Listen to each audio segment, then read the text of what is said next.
আমি আমার মামার বাড়ি এসেছি। দেখো তোমাদের দাদাভাই একদম গ্রামের ছেলে নুঙ্গি পরে ঘুরে বেড়াচ্ছে।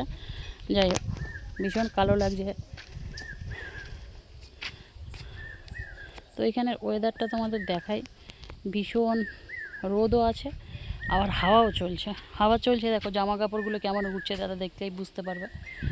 তো যাই হোক, এখন তো সব চাষবাস সব শীতকাল পড়ে গেছে, আর কয়েকদিন পরে মানে আর এই মাসটা তার পরের মাসে মানে ধান উঠবে সব। ধান তো সব রং প্রায় এসে যাচ্ছে, দেখতে পাচ্ছি এক এক জায়গা। তো হ্যাঁ গো, তোমার কেমন লাগছে এই জায়গাটা?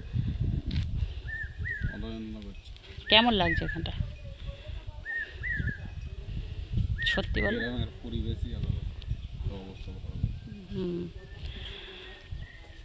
তোমার দাদাভাইকে ভালো লাগছে। আমি কিছু মিস করছি এখানে এসে, কিছু না কিছু মিস তো করছি আমি, জানি না কি মিস করছি, বাট মিস করছি।